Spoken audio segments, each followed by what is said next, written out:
All right, here we go. Patrick, say something. Hello. Okay, chat, please let us know you can hear me. This is the most Tuesday of Tuesdays.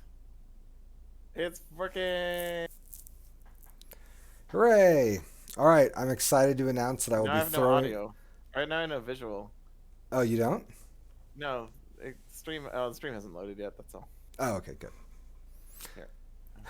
Okay. Well, I'm excited to, on this stream, throw away my old headset. It was a good one. We had a good run. And I'm just going to throw it away. Put it in my little trash bin right All there. right. I'm gonna lose chat because I have to reload my browser. But that's fine. You guys can all hear me, and that's the important part. Wait, why am I on the right side and you're on the Badger side? Oh, I can change that right now. No, it's all good. It's because Badgers are my favorite. Salamander Strong was my favorite Redwall novel by a country mile. All right. Well, yeah. So this is our Tuesday. Finally, 7 minutes in. You're all. Thank you all for your patience. Yeah, appreciate that. Um, so 7 minutes in, and we're all going to talk about. It looks like we're talking about design this week. Yeah. And what we've been doing, and the things that we've been up to. So, if you're just seeing the stream starting soon, I think you just have to hit F5 and reload your page. It is leader. That is correct. So, Cole, a little bit in the last stream you're in, not even an hour ago, 2 hours ago, you were talking about your mystery game. Yeah. And I should talk about that. The thing we're working on. What I want to see in that game is if you get too direct about solving the mystery, and I don't know how you calculate directness, murderer gets you. You just get got. Yeah. Right, because you don't want people to solve it right away. Or like the weird. So I love. There's this game called Scapegoat by John Perry, which I flipping love. Although it has at certain player counts this funny thing that happens where if you know what it is, you can't solve it because of a weird turn order thing and how you take the accuse action. So there's a funny delay. It's part of the design. It works just fine. It's a great build.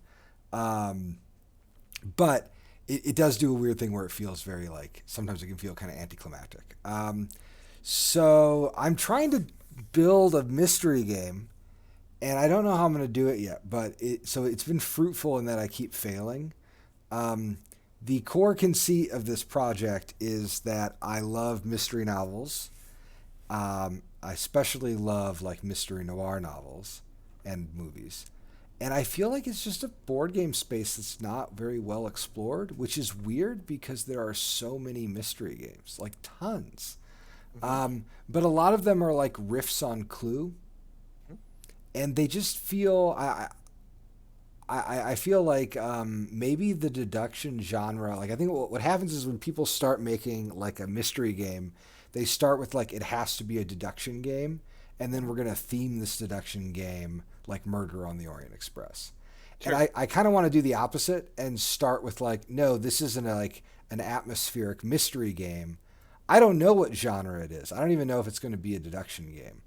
But I'm trying to sort through some of those questions. But my basic conceit right now that I'm working from is that every player has to have something that they're hiding and something that they're seeking, so that you are both trying to uncover something and also cover your own tracks. And so as the game continues, players will get all entangled in each other, and the conspiracies will get more and more confusing and interesting as the game kind of continues. That's not really a description of a game, though. It's just an idea, but it's something I've been thinking about a little bit.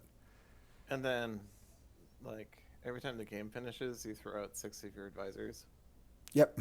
and draw in a new 6. It'll be great. People are gonna like it. Oh, it sounds great. I'm excited. I'm excited for whatever you do, Cole. Someone said it reminded them of Blood on the Clock Tower. I think when in the stream we were just talking about, I was mentioning how the only murder mystery games that really feel like murder mysteries are Werewolf. I think that that genre, one of the things it does really well is that narrative format. I could talk more directly into the mic. Is that helping the Walmart? I can also I can bump up All Patrick. right, I'll all give right. Patrick a little bump. I'm This being is pretty this casual. yeah. Mm-mm. Keep it soft. Keep me soft. I think my previous headset had been balanced to you, but now things are right as rain. What are you working on, Patrick? So yesterday we went and toured an interesting building. We did.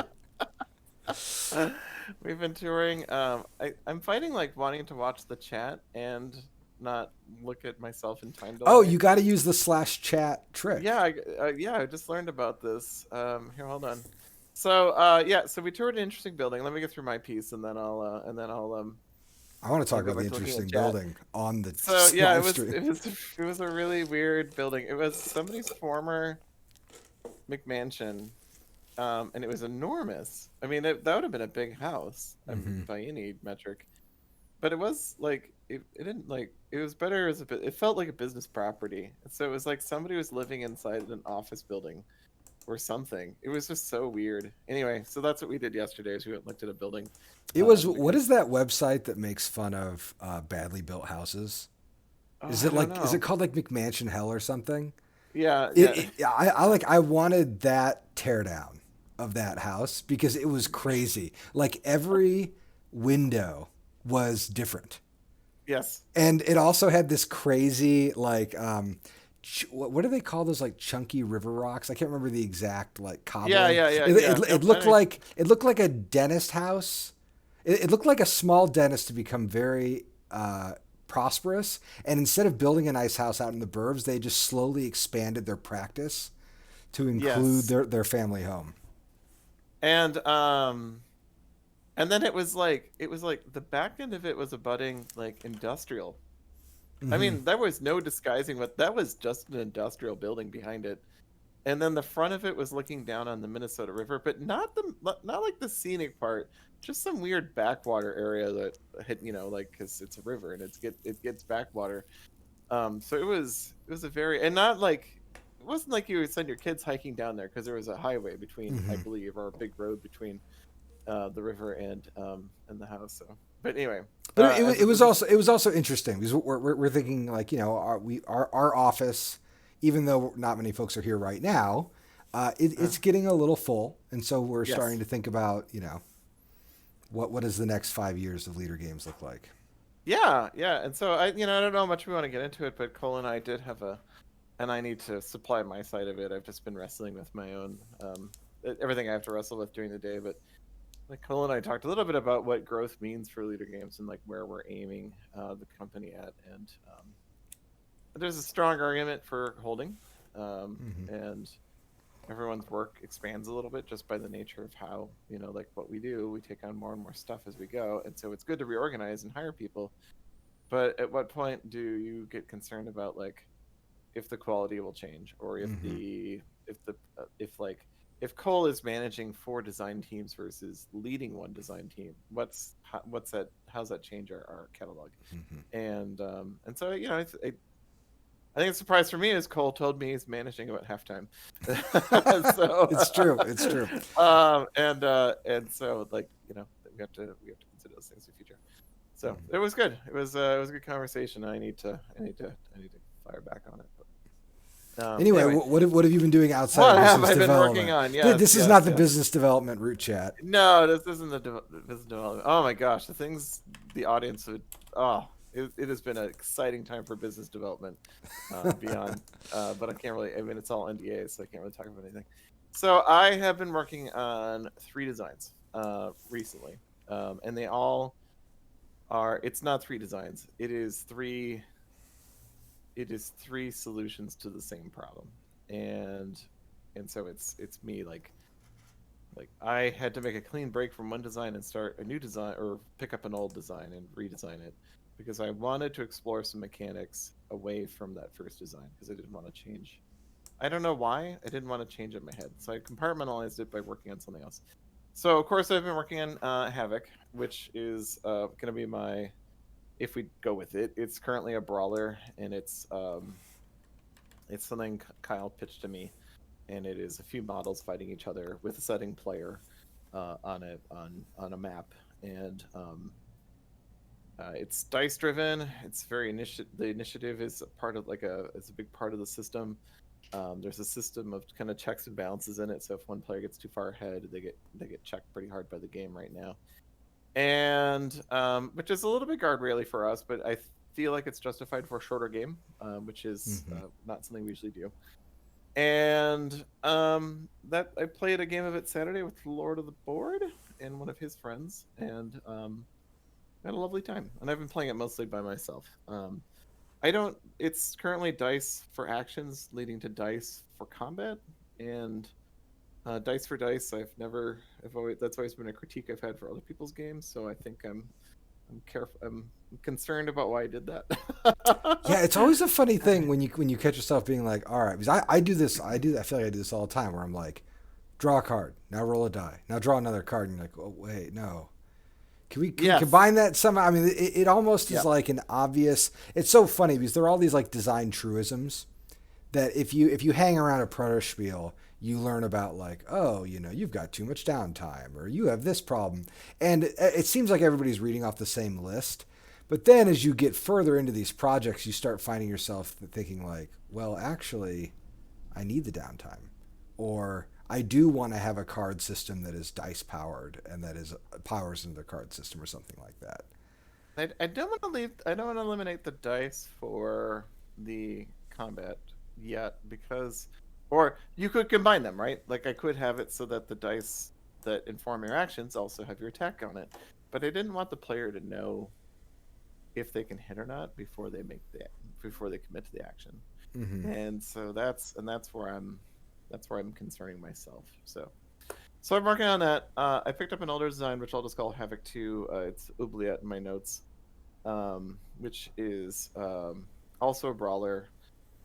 It is no dice. There are very few. There are some of the characters get it, and basically it's a little bit. All the characters are a little bit asymmetric in that they interact with the spells and tactics cards in different ways, and they interact with the time track. And the time track then is like, if you take a swing at somebody, it's 2 time units, and so you move.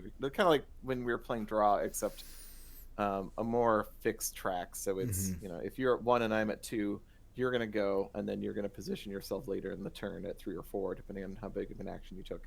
And then when I get to 1, when the time gets to 2, I'll take my action. We'll keep alternating or whatever that turns into. But then the actions based on their effect. So like if you take a swing at somebody, it's 2 time units. If you want to take a little bit better swing, it's 4 time units. If you want to like pick up a treasure, it's 4 time units. And so like basically you're trying to squeeze more actions out of that system. But there's no dice. Mm-hmm. If you're going to hit, like it's your decision. Do you want to spend enough time to hit somebody? Right. And then so I'm stuck on it right now. Where I'm stuck is in my original design for it. The players would get at the end of every round, they'd get like a summoning point, and then they could spend the summoning points to draft monsters that were inside their statues inside the setting. And I'm moving away from that because it's kind of silly, but. And so then they turn the statue into a real character, and then suddenly you'd have like this Manicore fighting with you or something like that. And I'm moving away from that because it doesn't quite work for the characters. I'm trying to decide if I still want creatures in the environment you make, or if there's just a bunch of the same characters, so you just get human soldiers or something helping you, or if you have a set of monsters you bring with you and or characters that you bring with you, so it's your main villain, heroes, and then all your other characters that are supporting you. So I'm trying to figure that out. I'm kind of moving towards a system where you have a set of characters that you bring with you, but then in the arena itself you can replace one of your characters with a different character and then summon them during the fight. So I'm working on that, but that's also bringing me back to Castle Blood because that initiative track is solving some of the problems I have with Castle Blood. So and that's why I've been working on it, is I wanted to see if that time system would work well for Havoc, and that's what I'm doing. So yeah. So that's what I've been working on, and I just a couple other like little like resurrections and looking at old stuff, but that. And then I've been typing out ideas for Void Lich, which I'm excited to read. Yeah. Uh-oh. So thank you. I like the shirt too. It's from Cons. Oh yeah, those things. I've really slowed down on my T-shirt acquisition just because I don't have We staff. aren't going to count it. I don't Yeah. have staff shirts flooding into my dresser. Yeah. So So somewhat. Do you want to just talk about the relationship between these projects and Vast? It seems like some yes, folks. absolutely. Yep. So, boy, was it December at this point? Mm-hmm. I mean, that's not going to change. So back in December, my family was gone for a weekend, which was a theme in December and November, and I had sat down and designed. Um, I think right before the move, I had a lot of stress before the move, and then stress wonderfully turned into creative work. So I sat down and I designed Vast 3, which was going to be the Frozen Fear, which had already been in work, but I finally sat down and rewrote the entire thing, and and built it into a game that I could start prototyping. And I'd been stuck for a long time in the map, and then I had an idea how to approach the map that I want to see in a game, if not in Fast. So I was working on that, and we talked about it, and there's a lot of problems with making another Vast title. Like it's we'd have to like straighten out the rules. I think we would have to go back and redesign some things in Mysterious Manor and the Crystal Caverns that were just like, because of the time factor, time crunch we're in, we didn't realize how much time it was going to take to rewrite, and so we just had to let some things go. And so I think there's some concerns with its compatibility, and the Frozen Fear ended up being quite a bit less rules than uh, Mysterious Manor even. So it was quite a bit trimmer. I took everything that we learned from Crystal Caverns and everything we learned from Mysterious Manor and made simpler factions with what I had left.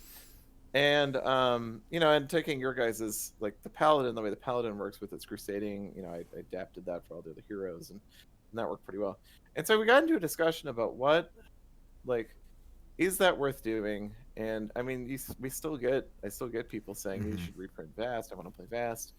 And that's fine if that's all we wanted to do was just reprint a couple thousand Vasts and sell them. I mean, I definitely can afford to do that. But like, what is it like? But we've always talked about it. If we reprint it, we wanted to revise the rules and make a true second edition. And so we got in a discussion about what that meant with Kyle and you and I. And then Kyle came back and pitched this game called Havoc, which, I mean, that's not a final title, and it was taking the form of Vast and trimming it further down into kind of a brawling game, and setting. I think the biggest departure was that the victory conditions had to be flexible enough that they worked for every role. Would you agree, Cole? That was kind of one of the big takeaways from that, was that if you're the green role, are you hunting a player or are you trying to get out? Like, that had to work for every character, and that's one thing Havoc is addressing. I also have made the rules so that it's more like Root, where like movement is all kind of standardized, attacking is all kind of standardized, and it took out health and replaced it with, so if you're hunting a character, it's not about the health. It is every time you get hit, you score points. And by having everybody be on the same point scale, it's a lot easier to compare relative positions. So I've been working on that. Yeah, it's funny. I think that where we got with Vast was, if we were thinking about the future of the Vast line, there are just a few different ways that we could do it. One is like the low level maintenance, where we just continue to keep the game in print. There's a way to reimagine that title as a second edition. And it's, I think when we were talking about it, I was like, this is a development team's work for 6 months. This is a big job. It can be done, but we're not sure if the market would want such a thing or if it's the right title for us. And then there's this other way, which is to build something totally new that occupies a kind of similar space, which is basically what's being scouted out right now by all your design work, right? Where it's not exactly about like replacing Vast or not replacing Vast, but if we're gonna make a brawler, if we have like a brawler coming out in the next 1 to 2 years, would we rather do something totally new or something a little bit more curatorial? Yeah, I don't know. I mean, there's, I think, one thing that Patrick and I both try to keep in mind when we're thinking about projects, and actually it's not limited to us, everybody at the studio, is to what degree do we feel like we're advancing the conversation in good Mhm. ways? Like, we don't really just want to churn content, right? Like, you know, One of the it dangers of growth. yeah, it's one of the dangers of growth. I mean, we could Yeah. after the root Kickstarter, one strategy that we could have done is we could have found somebody to be like the root line editor, or that could have been my job, and then we could have tried to have a new root product every 6 months. And like that is not how we've wanted to treat root at all. So we just try to be really careful about like where our liability is and what kind of, where our design liability is and what kind of projects we want to take on. Yeah. And I mean, like that, and that's, we could increase the staff by 50% in the next year. Mm-hmm. But it's just not. I don't think there's a. That's not a strategy either. And I have to be more strategic about it. So Mm-hmm. I can hear Ted. There's Right, steam right, pouring out of Ted's ears right now. So I have a couple of them questions I'm going to hit. So someone wanted an update about the tabletop RPG. Yeah. I just got the typeset like first half of the first book. It's beautiful, and I think it's going to be shared with you all, fairly soon.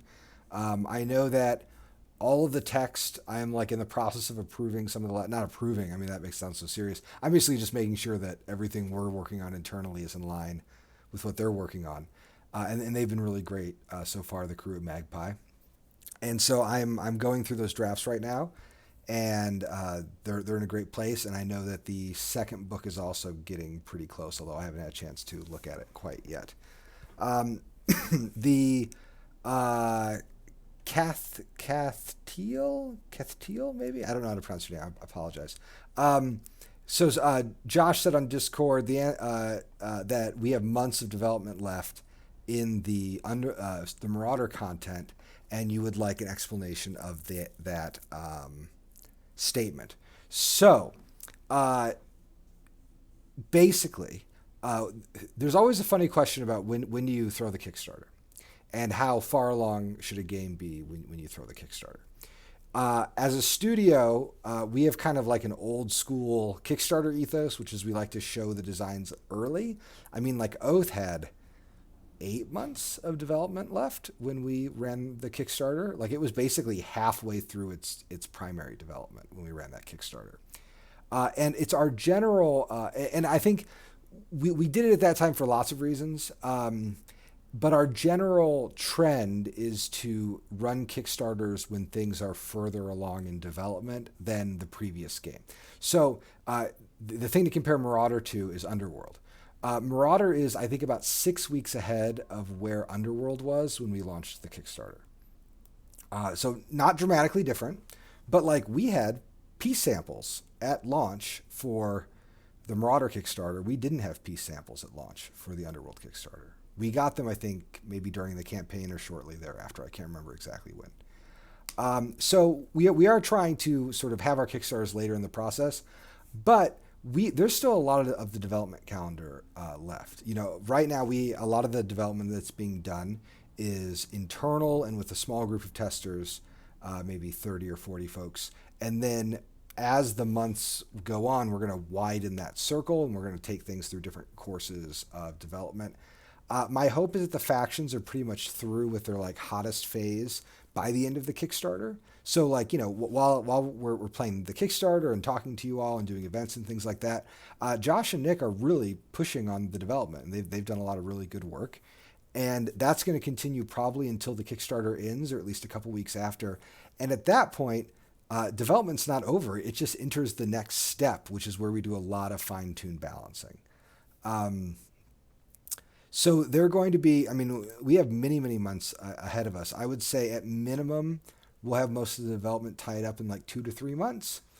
It could take 4 or 5. And, Nick is the lead developer on this project.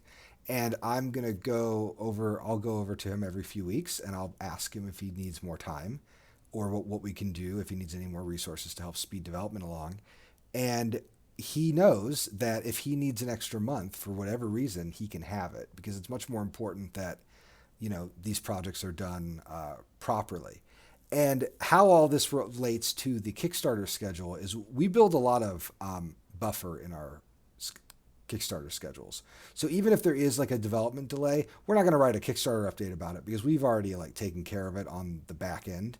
Um, and so we have different time that we can spend in different ways. And also, if the development team needs more resources, if Patrick or I have to come in to help, or if we just have to run playtests or anything like that, we don't hesitate to do it.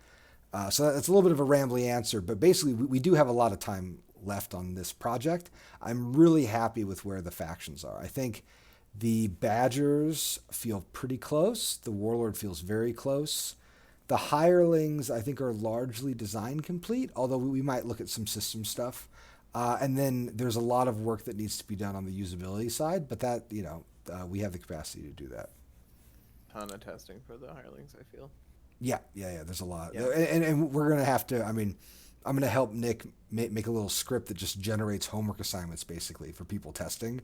So you'll get a PDF and it'll say, you need to play these factions on this map with this setting. Here's what we're worried about. Go. Just so we can organize that a little bit better. So 2 people have asked about, there's a Garrick and a team of people over on the Woodland Warriors is leading a thing where they're doing a thing where they are working on modular vast, and they asked me to comment. I'm excited about it. I've been in that thread a couple times myself, and I'm excited to see what's going to come out of it. But basically, they are making they're trying a 2nd edition of Vast over there, and I'm excited to see what comes out of it. I'm too. It's a very different way of. I'm excited about because it is a different approach than I think how any of us would have approached it in some respects, and in other respects, it is like it's one of those things that when you see someone, they're already starting to answer the questions that you knew needed answered, which shows that everybody's kind of on the same page. Yeah.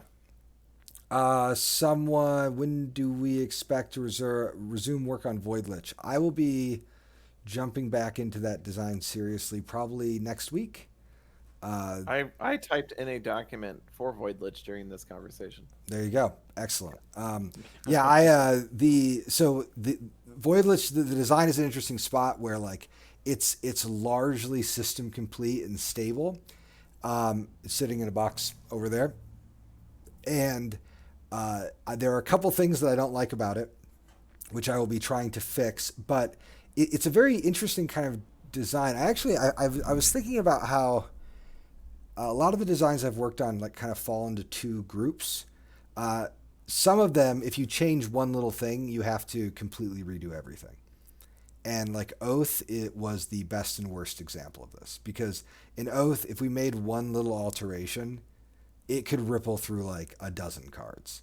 And so what happened is we had while we were working on Oath, we had these weekly card audit meetings where Josh and Nick and I just went through every card, even after they were done designing, because we're like, oh, well, we made this change to like how the banner of the people's favor works. So now we have to change like 6 cards in the card list to interact with that thing. So some designs are like that.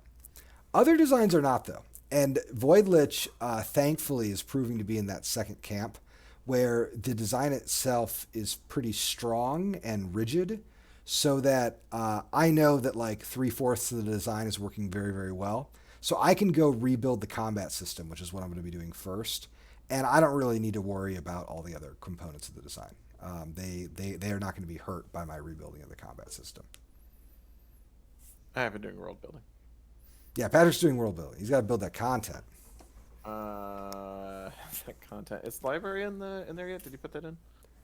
What? Do you want to put that in? You said you wanted a galactic library. I do want a galactic library. I want a little bit of Borges in my science fiction. I'm gonna type that into the document right now.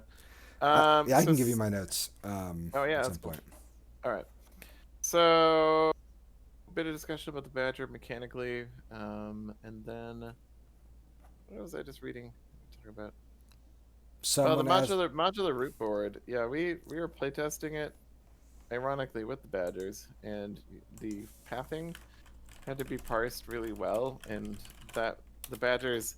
It's not the Badgers' fault. They just exposed how terribly hard the pathing was to parse on the modular map. And so we just decided to scrap it right then. I don't know if there's a solution. I think if someone very clever in graphic design got on it, maybe they could figure it out. But I have a just a different idea how to present it in 2D. That'll Mhm. work much better, and so I'm someday I'm gonna draw that up and put it together. Uh, It might just be we take the path map, and when path comes out, just be like, it's also your route map. So we'll see how that goes. Someone asked in chat what my plant was. It's a real plant. It's a. It's Ryan. You can ignore him. Well, I'm gonna answer Ryan. All right. Go It's ahead. it's a pothos. At least that's what Drew told me 3 minutes ago. Drew gave us a bunch. My brother used to work at the Chicago Botanic Gardens, and he would sometimes visit us and just give us a ton of plants. And he gave us a bunch of this pothos. I don't know, 6 years, not 6 years ago, 4 years ago, and we just kept it just thrives everywhere, and we just kept dividing it. And so this is like a cut from the one that's hanging in my bedroom, and I hardly water it, and it's actually it's all over the floor. It's kind of just growing.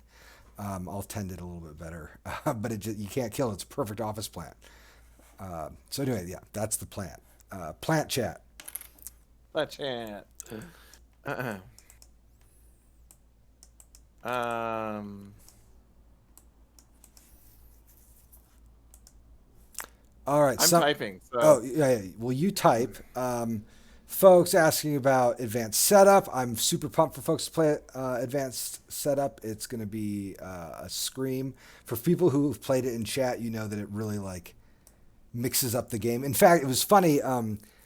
Like in the Kickstarter comments. So I had a whole like section in the Kickstarter about advanced setup and the draft, but I cut it off the page before we launched because it's just like when you're working marketing and writing ad copy, you really have to not dilute your message. You want to just make it as streamlined as possible.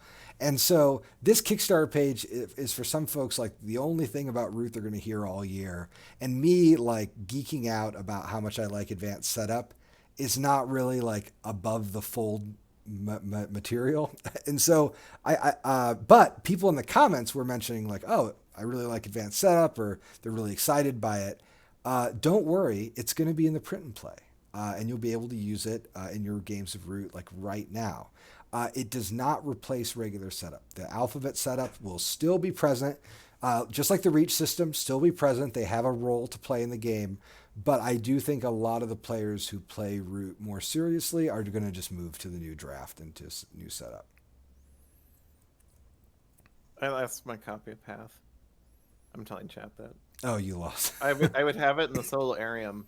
I've built a new solo like playing area in my house, but I can't find the prototype since the move, so I'll have to make a new one. And I'm debating now moving it to TTS versus physical. There's something about physical, right? I've been thinking about moving blood to physical. Mm-hmm. That was like when I said I've been looking at other things. I dug up Path, and I've been considering how my attitude about it's changed in the last 5 months. D-Rev, my advice to people working on fan factions is that one, keep it simple where possible, and two, I'll tell you what I tell every single person who's ever worked on Root and asked about fan factions or any factions for that matter. The game should feel different for your faction's inclusion. It should not, just be a mini game that one player has to play. They should change the character of the game for everyone. Yes, it's called the solarium. Are we gonna hit 1.4 during this chat? I don't know. Maybe I haven't checked it today. It's 1.3. Oh boy, yeah. There's a good chance of it. It is wild that it has already done better than the Oath campaign. Yeah. It's incredible. Yeah. Yeah, that's what we're working on. So if anyone can tell me how to solve that problem after the chat, after the stream, I'll just finish it and start playtesting. I also have been playtesting Havoc, so whenever people are ready, hit me up. Quantum Squirrel asks about the Root universe to expand beyond digital and RPG. Yes, like Path, as Patrick has talked about, is his Root adventure game. Or really, Root is the political game in the Path universe, to get the genealogy correct. but I do think there is room for it to grow. One thing that we're Patrick and I are both really sensitive to is that like there is this root world that Kyle has fleshed out so beautifully, and really everybody on the development staff who's worked in it has done a great job giving it a lot of character. And right now, like we want that attention to go to root, but root won't last forever. And someday we'll want to like stay in that world, and we have other titles that we'll go into. But I don't think we want to get into like a Terranoth problem. Is that what the Fantasy Flight world is called? Yes. That's a pretty bad name, I think. I don't know. It's like almost kind of funny. I worked for early 2000. Yeah, and that's why I haven't mainlined a path in a while, is because I acknowledge that we just need to be done. Someone asked if we're gonna do more player count in Root, which is an interesting question. We talked about this last time, how we're running out of scoring metrics. Mm-hmm. And in Root, only so many ways to count to 30. I have 2 more factions in me, except I don't have scoring metrics for them. And I think the Badgers are kind of showing my concern about that. Like it's a bit of work to get the new scoring metric to work, and so I'm like, well, I don't want to keep reintroducing that problem. So to be honest, like my 2 factions were focused on high player count, but like I don't want to pitch them. I'm just like, right. I'm done. and so like I know Cole has his 3 or 4 more faction concepts, and I would love it if I could wave a magic wand and make my 2 factions appear, because there's something I want to play. But I just don't know how to answer that question of how to keep scoring points in that game. And so I think I think this is where I stop working on it. And there's also like, if you think about, I don't know, I was going to use an example, and then I realized it was a bad example that proved the opposite of what I wanted, which is if I sit down to play a game of Fruit, I like the fact that maybe only one player is going to be learning at that table. Right. Or like, oh, I haven't played the moles in a while, so I need to like remember how they work a little bit. And there does get to be a point, like maybe 10 or maybe 15 or 20 factions in, where there's just too many for any group to profess mastery of, even a large portion of them. And that kind of like dilutes the game, because there's already a lot of good content. Now, the example that I'll give that completely throws what I just said into the garbage is that like in a game like Dota, there's like 130 characters that are really pretty asymmetric, and I can play like maybe 20 of them competently. But how do you pose 130 characters? Would be my concern with that environment. Yeah. Well, and I think in some respects the asymmetric space of something like a MOBA is a little bit narrower than the space in which Root works. 16 clearing map was not scrapped. It's still there. It just wasn't for this project. Mm-hmm. That's the only other thing I would say is I want to get out of Root. I would still pitch a map pack at some point, but just because I like the variety of the maps, but I'm not. Again, I'm just gonna leave it to Cole. Oh yeah, and I'm gonna leave it to the group. We have to talk. I mean, I think we really try. So I mean, this is the main thing. It's so funny. I saw like a comment. I'm not salty about it. It doesn't bother me, but I just think it's interesting. I saw this comment that was like, "Oh, this is the Root like grab, like it's us like selling out and just farming Root content." And I always find that so funny, because we're so reluctant to make new Root content. We have to have a really good reason why we're going to go back and add something to this body of work.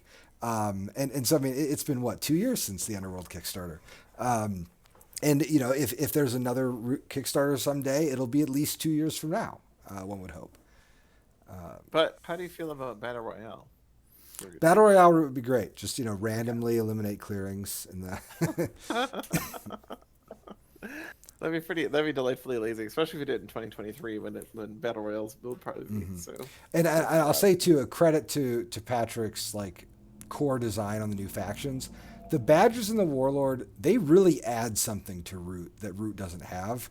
The Warlord adds like a striker, like a speedy striker, that feels like an eerie power fantasy. It's like but it also has different liabilities than the eerie as well.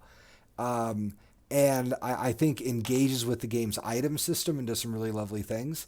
And then the Badgers, my favorite thing about the Badgers is their armored rule and their cumbersome rule. because it allows them to occupy central positions in the board because nobody like they don't want to hit them because they soak hits so well. And so you're not particularly threatened by the Badgers, but also like they just they do something that no high warrior count faction it does in Root right now, which is that they can sit in the center of the map, but they still have interesting liabilities. And I'm really happy with how both those designs work.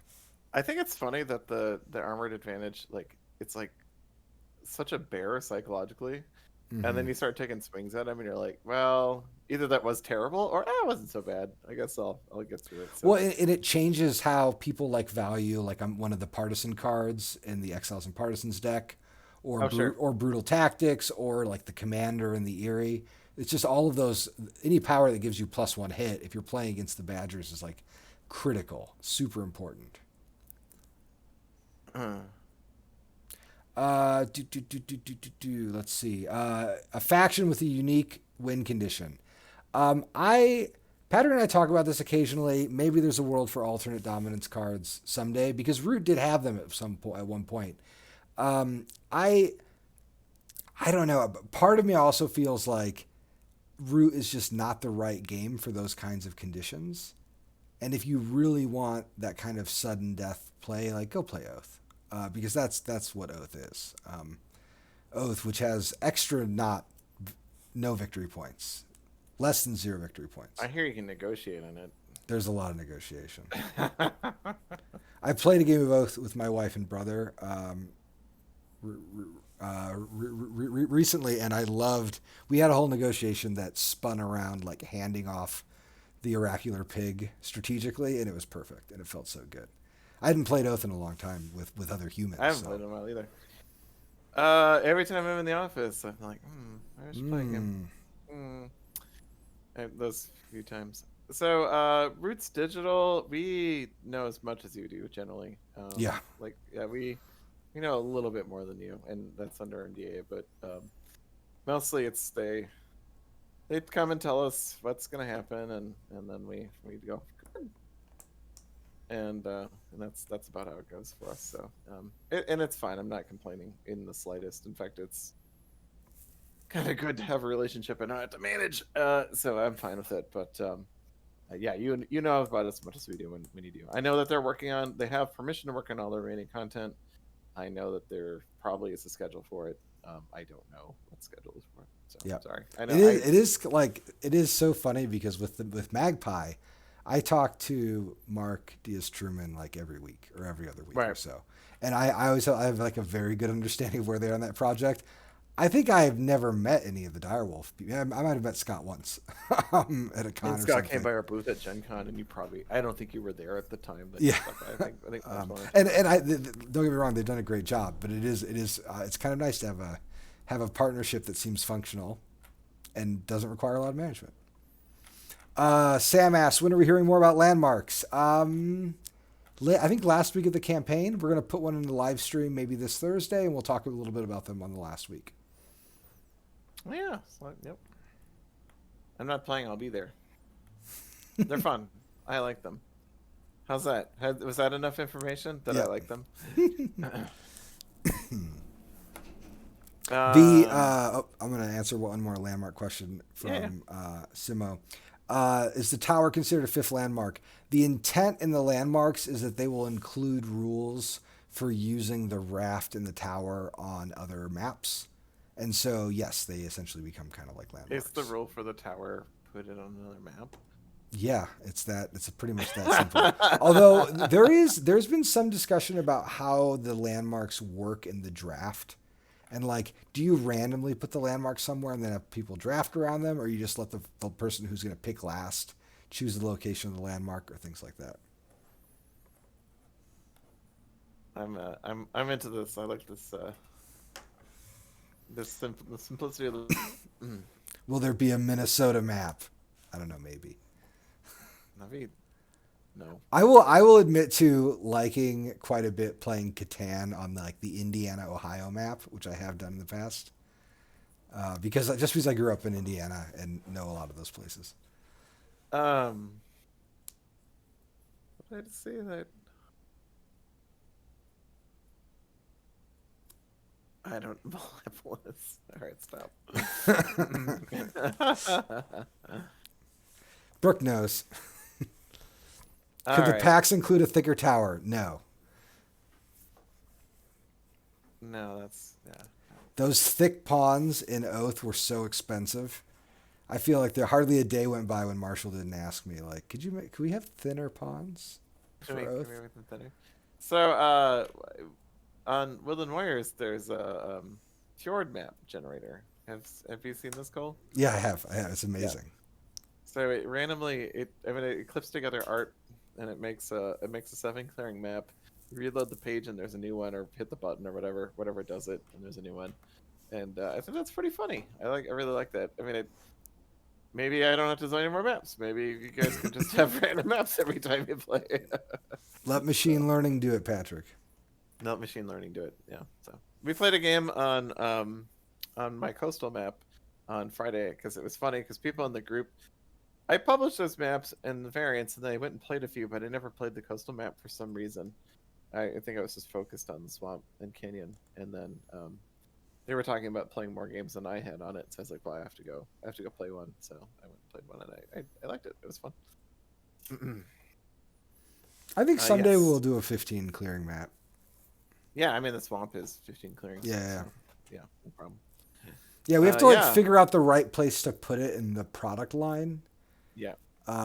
If y'all knew the amount of time that we've spent like bashing our heads trying to figure out like the way Root should present as product and be expanded, Sorry, go ahead. No, I've nothing to add. It's just a lot of thought goes into something like that. And so when we get like a request for a 15 clearing map, my first thought is not how would such a map look? It's, the meetings it's going to take to figure out where this fits. Yeah. I mean, and really, it all follows the like thing we laid out a year ago in my office when we talked about exactly. Route 4 and 5 are following this plan exactly. There's been no changes. Yeah, hilariously. I'm being very sarcastic. Right now, so, it's changed quite a bit. Call an allocation on this meeting, but we'll talk about something else, and then suddenly we're talking about product development for an hour. So. Yeah, we just try to be like intentional. I mean, I think that's the main. I don't know. That's the main thing. It's so easy to just keep doing what you've already been doing, and so I think that there's a real effort to sort of grow and to challenge ourselves with future projects. Like for working on Voidlich, one thing I like about that design a lot is I'm working under very strict rules about what the game can and cannot be.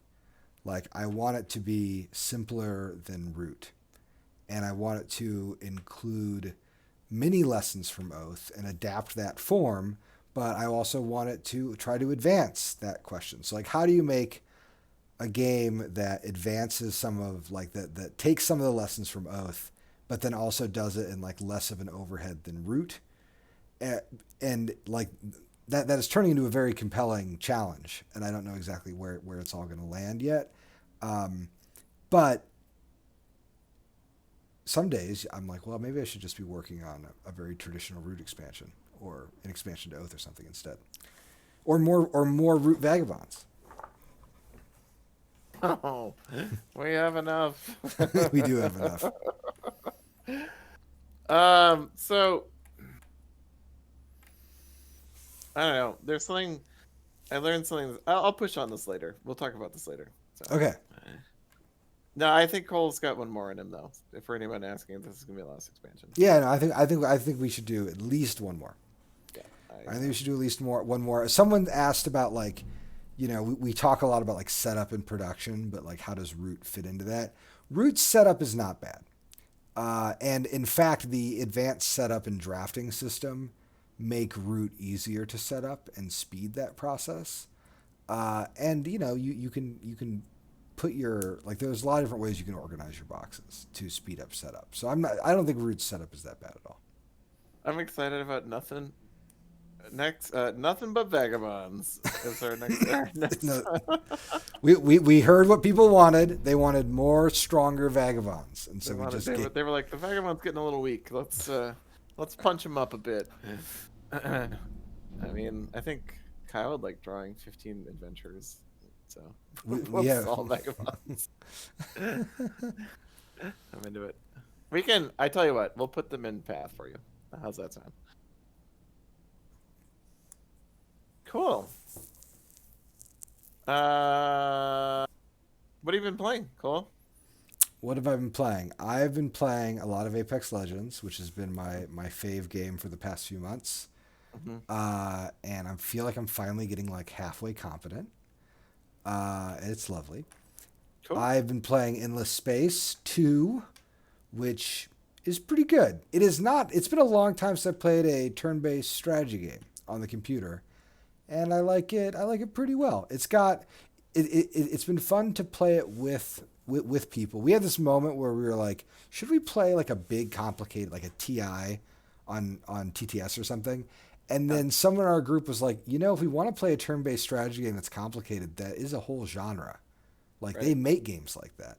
So we're exploring Endless Space 2 and Endless Legend. And then in the board game world, I've been playing some Feast for Odin, which I think is great. I think Feast for Odin is maybe like not quite as good as Agricola, but in that like of his big sandboxy worker placement games, I think it's like top tier.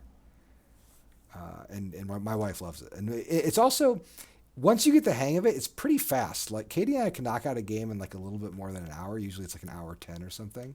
Uh-huh.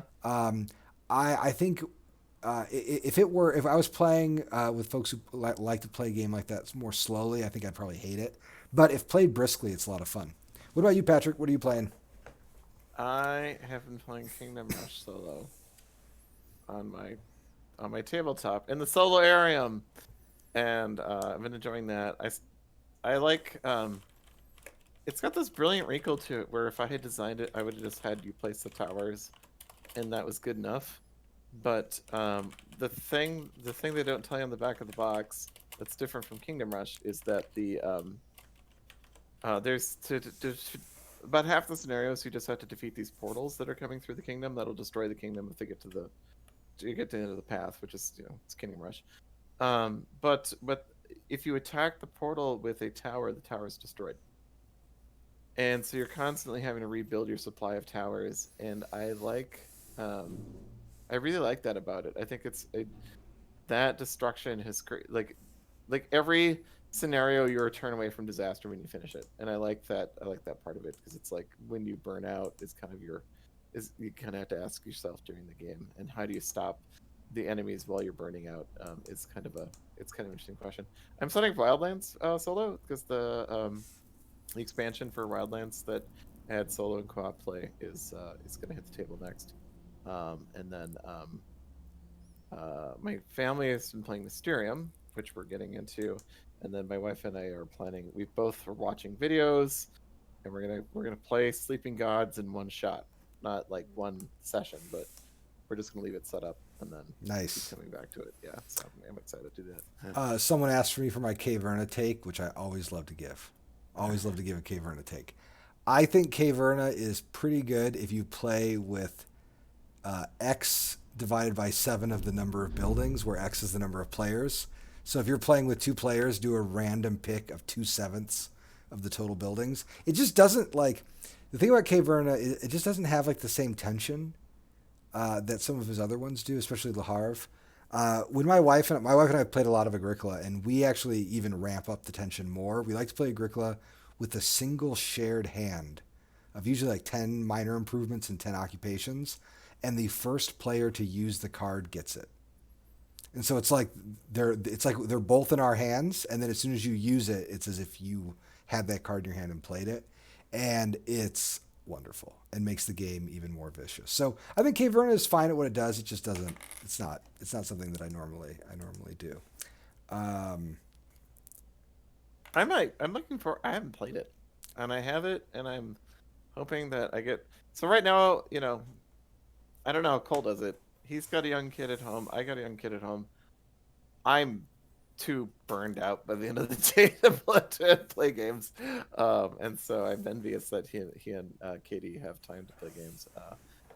we get to 8 o'clock and the last kid's in bed, and I'm just like, no, We're cooked. I'm checking out, and then maybe I'll design later tonight. But Yeah, see, I can't do the late night design thing. Like Katie and I play like usually from 9 to maybe 10 or 10:30, mhm. and then we read books and crash. It's yeah, I would go crazy if I was on that schedule because I didn't have enough alone time.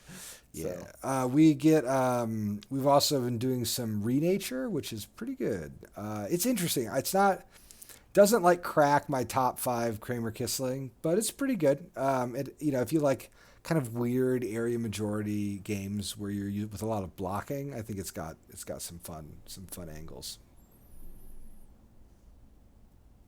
I really want to play Wallace's Anno game. I really love that video game series. I used to play a lot of them in college, and I've heard that it's a pretty good engine builder. well, I'm playing Martin Wallace game. I know you. Yeah, this Patrick's playing more Martin Wallace games than me. I can't believe it. I mean, that's For a long, I mean, it's funny. I've talked about other designers who are really important to me, but in some respect, like Martin Wallace is the most central designer. I feel like in my own work. I had a group. He designs a dungeon crawler, then I'm in. Yeah. Well, I had a group in college that just played Martin Wallace games exclusively, and it was every Sunday night we'd get together, play some Martin Wallace games. We played probably 50 games of Age of Steam together, some huge number of those, and like lots of Liberté. And then he had that Tree Frog subscription running for several years, and we would always get the new Tree Frog game and play it a bunch. And so I had, it's so funny because there are some Martin Wallace games like God's Playground and Study in Emerald, which I know people really like, but I bounced off of so hard because if that group didn't like that game, like when I remember when God's Playground came out, I played that game, I don't know, maybe 15 times. We were playing it every week, and we just still had trouble with it. Whereas, other designs in the Tree Frog series, like I think After the Flood is awesome. Underrated game. Really cool take on history of the world. Favorite Wallace game is a 3-way tie between Struggle of Empires, Liberté, and Age of Steam. My least favorite Wallace game. Oh, that's no fun. I'm not going to tell you my least favorite one. I like Martin's work. I don't want to. Is Brass Martin Wallace? Yeah. Yeah, I like Brass and I like Age of Steam. And I mean, Wildlands is working for me right now, so it's the right amount of brain power for me. So,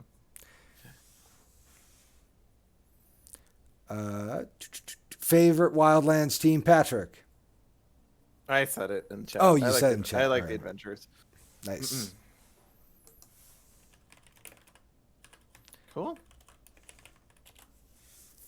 Ain't crazy to you that now there are people who play really games now. Just play. I see. It is It's strange. Strange is what it is. My favorite. I love the Mask games by Kramer Kissling. Cusco or Java is my favorite one, and then probably Tikal maybe, and then Mexico. I'm not sure. They're all great. All right, cool. Should we wrap this up? But yes, but not before I tell someone that Ferdinand, the ugliest game on earth is not Tinner's Trail. It is Last Train to Wensleydale, which if you haven't seen that board, it looks like an intestine. It's amazing. It's actually a pretty good game though, despite a horrendous board. Okay. Mickey Yeah. comes in with the real question at the end. I know. Oh well. All right. Oh wait, Mickey, that is a good. Should we end on that question? Sure, let's do it. Okay. Mickey's question. I'll read it for the chat, just because this will be posted to YouTube, and no one's going to see this chat. Have you found yourselves regretting any design choices from original Root, or I'll add Vast, or anything we've worked on when trying to design new ones? This is such a good question. Yes, I kind of regret the ruins because they are a weird exception that works just fine when Root is got a Vagabond in play, but they don't work quite the way they need to, and it's something I would like to revise and adjust at some point. I don't know if now's the time or I should wait till the next expansion, but it's the ruins. The ruins are the weird albatross around my neck when it comes to Root. So it's funny you say that because back when you were making it, I was like, why is he putting in a possible penalty when they aren't in the game? You know, versus why not just get it like to work, to be one way the whole time? And I didn't make a case for it back then strongly enough. I commented, but I didn't get up and say, Cole, You have to. you Well, gotta regret it. You was gotta fix this. when I was thinking about how the design was going to grow. I thought they were going to have this really critical part, and I wanted to build space for it. And then it just didn't really become part of the calculus, and there were other things that needed to be done with it. I don't know. It's something I'd like to look at again. It's a good title. Wow. And path really works too, though, because it's linked to the vagabond's path through his life, and it's linked to you can create new paths on the board. So by scouting, we were talking about debuffs to the vagabond internally, and Nick Brockman, our developer, was like, "You should just put the ruins in the corners, or you just have to spread the ruins out." Vagabond debuffed. I don't know if that would stop me, but no, I don't think it would. Maybe it'd slow me down a little bit. So. All right, Ferdinand. We'll have the Martin Wallace board off. I'll just do a stream where we go through every board he's ever published. Oh dear. Well, the dungeon map from Wildlands is fantastic. All right, cool. All right. Well, it was lovely talking to you all.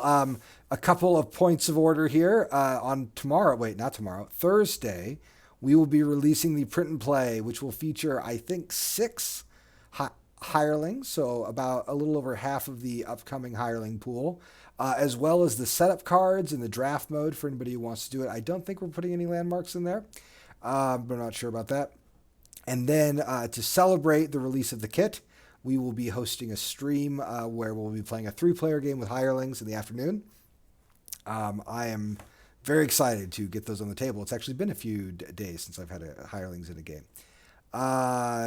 We are happy to take your questions here on the Kickstarter page or wherever you'd like to hit them. You can find Patrick at Patrick Leader and me at Cole Worley on Twitter. And of course, make sure you follow Leader Games for announcements of this order. And if you're missing a piece, or if you're a printer who needs new business, contact support@leadergames.com. Yes, support at Leader Games is the place to put your missing piece request. If you put it in a Kickstarter comment, the chances of it getting to the right place are very, very, very small. Very slim. Please stop doing that. Probably as low as the chance that we're going to change printers based on someone sending Patrick a Facebook message. Yes. All right. Well, tweet. Take care, everyone, and hopefully we'll see you all soon. All right. Take care.